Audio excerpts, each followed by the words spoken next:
Yo les postos, c'est Sacha, bienvenue dans cette nouvelle vidéo et ce débrief Retafe Real Madrid, voilà, reprise des événements en Liga. Le Real Madrid s'est imposé 3-0, voilà. Raphaël Varane et le Real Madrid ont disposé de Retafe.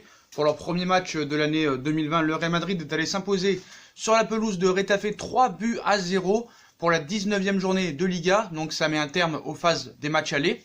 Donc Raphaël Varane a été décisif, marquant le deuxième but et en étant aussi impliqué dans le premier. Est-ce que c'est l'homme du match? Non, pour moi Courtois. Courtois a vraiment été exceptionnel aujourd'hui avec 3 parades exceptionnelles, vraiment 3 beaux arrêts. Donc jour de reprise pour le Real Madrid, 2 semaines après sa dernière sortie et le match nul contre l'Athletic Bilbao 0-0. Le Real qui restait sur 3 matchs nuls d'affilée. Donc le club madrilène a défié ce samedi après-midi Retafe, au Alfonso Pérez dans le cadre de la 19e journée de Liga. Deuxième du championnat d'Espagne, les Merengues avaient l'occasion de passer provisoirement en tête en attendant le derby ce soir entre le FC Barcelone et l'Espagnol Barcelone, voilà, ce soir à 21h. Mais il fallait pour cela battre Retafe. Donc 7ème au coup d'envoi avec seulement 2 points de retard sur Atlético Madrid. Le Retafe, à domicile, joue bien, voilà, évolue bien. Ils ont mis en difficulté beaucoup d'équipes, voilà, avec 2 points de retard sur Atlético Madrid. Donc côté madrilène, comme d'habitude, Zinedine Zidane sortait un 4-3-3 avec les Français Raphaël Varane, Fernand Mendy et bien sûr KB9 Karim Benzema. Donc en face, on alignait un 4-4-2 avec le duo Mata-Angel aux avant-postes. Alors après un début de match dans l'ensemble maîtrisé par les Merengues, Retafe montrait de belles choses avec des séquences assez intéressantes, du jeu vif, vraiment intéressant. Cependant, les deux formations n'arrivaient pas à créer vraiment le danger et le public n'avait pas grand chose à se mettre sous la dent. Vraiment, on s'est un petit peu ennuyé dans les 20-25 premières minutes, il faut l'avouer. D'ailleurs, la première opportunité était pour Retafe, mais dans ces cages, Courtois restait vigilant. Sur une belle reprise puissante d'Arambari à la 24e minute, Courtois s'impose. Les hommes de Zizou tentaient de répondre et arrivaient finalement à ouvrir le score après la demi-heure de jeu. Trouvé dans son couloir, Fernand Mendy centré vers Varane qui tentait de placer un coup de tête. Soria sortait de son but et se manque. Voilà. Le défenseur français célébrait alors ce but, mais il était accordé au gardien de Retafe, malheureusement, qui marquait contre son camp à la 35e minute. Ça aurait pu faire peut-être un doublé pour Raphaël Varane, même si c'était le premier but. Mais voilà, ce but a été accordé au gardien. Donc pour l'instant, le Real Madrid reste leader provisoire. Donc cette ouverture du score donnait donc une autre tournure au match, qui s'emballait rapidement. L'ancien Canet Farge, je ne sais pas si vous vous rappelez, voyez sa frappe fuir de peu le cadre à la 38e minute de jeu. De l'autre côté du terrain, c'est Benzema qui s'illustre avec un tir intéressant repoussé par Soria à la 42e. Le Real Madrid menait donc sur la plus petite des marges à la pause. Courtois s'impose en effet devant Farge à la 44e minute, devant Cabrera à la 46e. Il est vraiment imposant en première mi-temps. Courtois, il les sauve par 3 reprises, il faut l'avouer. Donc au retour des vestiaires, Retafe poussait pour revenir, mais les Merengues arrivaient à marquer un second but. À une trentaine de mètres de but adverse, Toni Kroos se charger d'un coup franc et trouver Varane, l'international tricolore, oublié par la défense de Retafe complètement, s'envoler pour placer une tête et enfin marquer son but, après avoir cru marquer le premier. Donc le but est cette fois validé, avec l'aide encore de la VAR, pour un éventuel hors-jeu, mais voilà, le but est bien accordé à la 53e minute de jeu pour le champion du monde et le 7e au Ballon d'Or 2018, Raphaël Varane. Donc dès lors, les deux entraîneurs multipliaient les changements. Devant leur public, les locaux s'approchaient de plus en plus des cages de Thibaut Courtois impérial ce soir. Mais les tentatives plus nombreuses que celles des Madrilènes ne donnaient pas vraiment grand-chose. En fin de match, les Merengues bénéficient d'un peu plus d'espace, vu que ça attaque du côté de Retafe. Donc servi sur le côté gauche, Vinicius Junior tentait d'aggraver le score, mais sa tentative de ballon piquée, terminée dans le petit filet extérieur à la 89e minute de jeu. Gareth Bale, lui, tombait sur un bon Soria dans la surface à la 92e minute de jeu, donc le Real continue à attaquer vu qu'il y a beaucoup d'espace qui se crée.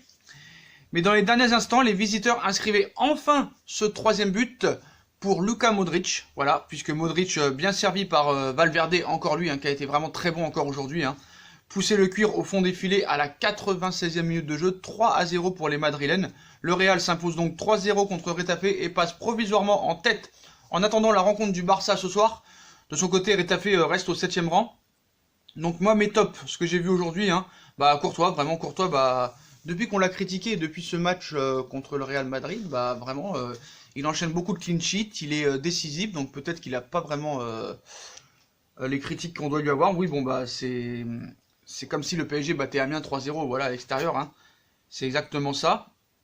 Je suis quand même assez inquiet pour le jeu du Real parce que il n'y a pas vraiment d'identité. Voilà, on ne sait pas si ça joue en contre, si ça a la possession de balle, si j'ai un jeu d'attaque direct, un jeu d'attentiste. On ne sait pas vraiment c'est quoi l'identité de jeu de cette équipe. Contre le Barça, ils ont vraiment montré des choses intéressantes. Et vraiment, c'est un jeu très difficile à, à regarder. Parce qu'on ne sait pas vraiment comment analyser leur jeu. Et c'est très dur pour les équipes adverses. Par exemple, City aura beaucoup de mal avec le jeu qu'il a City. On sait que ça attaque à tout va, pressing au tout terrain, attaque directe, longue passe vers l'avant, jeu rapide, ça va être compliqué. Donc Courtois, ce soir, est le meilleur merengue, encore une fois, avec Valverde.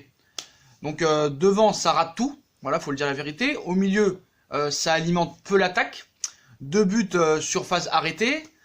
Sinon, dans le jeu, c'est quand même très poussif, c'est très dur. En dehors de ce but, bah, tous ces matchs ne sont pas très anecdotiques. Hein, on se rappelle plus. À part le match contre le Barça, bah, voilà, on se rappelle plus du très beau jeu du Real. Donc c'est clair qu'il manque vraiment un très grand buteur. Voilà, un très grand buteur. Quand Benzema ne marque pas, bah, il n'y a personne pour marquer en fait. Voilà, c'est simple.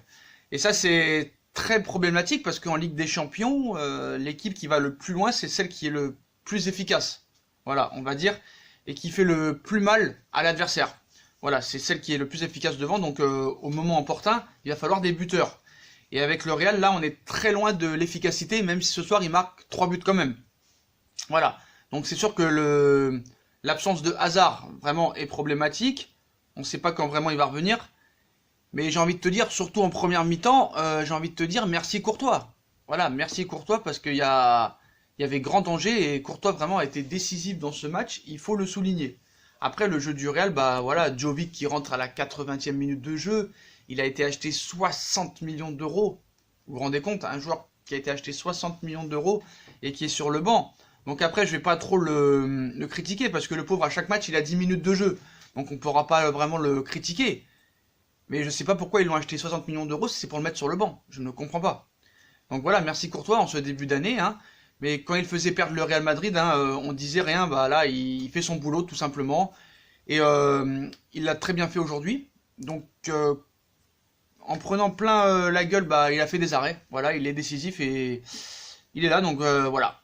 Donc félicitations à Courtois ce soir. Mais bon, il va falloir que le Real quand même... je sais pas si ils vont avoir acheté un attaquant, je pense pas cet hiver. Mais voilà, moi ce match contre City, je suis vraiment pressé de le voir. Pressé de le voir parce que le jeu de City, on le connaît. Donc le Real Madrid va pas s'attendre à une surprise.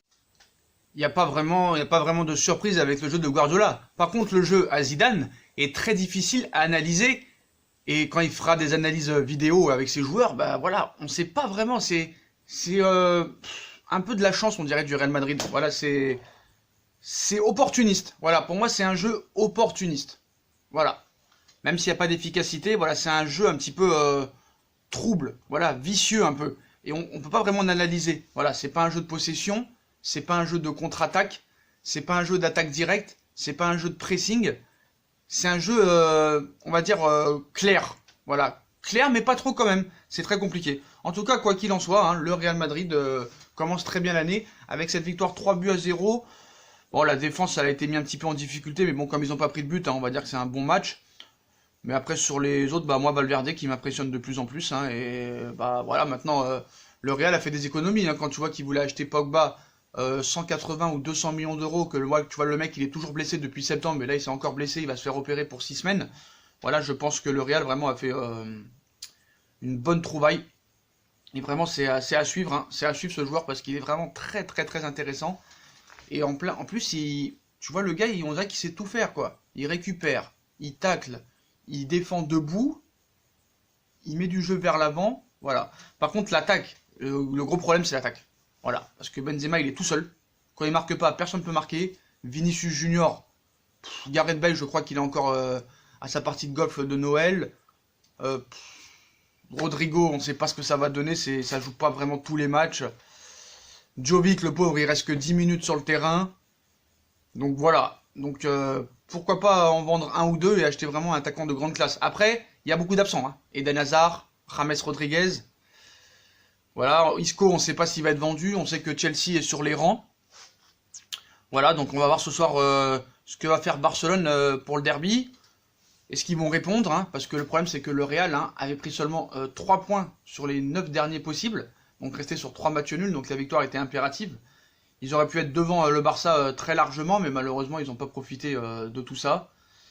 Mais voilà, donc moi le match référence du Real cette année c'est le match contre le Barça. Est-ce que le Real va jouer contre City comme contre le Barça? À voir. Mais en tout cas, vraiment très impatient de voir cette confrontation, même cette double confrontation. Zizou, Guardiola, Real Madrid, Manchester City. Donc voilà les postos, victoire 3-0 du Real Madrid ce soir qui reprend la tête du classement provisoirement en attendant le Barça ce soir, qu'on va suivre bien sûr à 21h, et on fera le débrief bien sûr. Les hommes de Léo Messi vont-ils répondre aux hommes de Karim Benzema? Donc voilà les postos, dites-moi en commentaire ce que vous avez pensé de ce match, de la performance du Real, de Courtois. Est-ce que l'attaque pour vous, dites-moi supporter madrilène, est-ce que l'attaque pour vous c'est un petit peu trop léger et est-ce qu'il faut recruter un attaquant? Qu'est-ce que vous avez pensé de Valverde, de Courtois? Et dites-moi ce que vous pensez aussi du jeu du Real Madrid, est-ce que vraiment ça vous impressionne? Quelle est pour vous l'identité de jeu du Real Madrid? Puis comme d'habitude, on like, on partage, on s'abonne, on active la cloche pour les notifications. Il y a des infos mercato qui vont arriver, voilà. Puis on me suit sur mes différents réseaux sociaux, Instagram, Facebook, Snapchat, Twitter, ainsi que sur Utip, si vous voulez faire évoluer la chaîne en regardant les pubs gratuitement ou en faisant un petit don. Voilà les postos, je vous souhaite une très bonne vidéo à tous et à très vite pour plusieurs vidéos ce soir. Tchuss!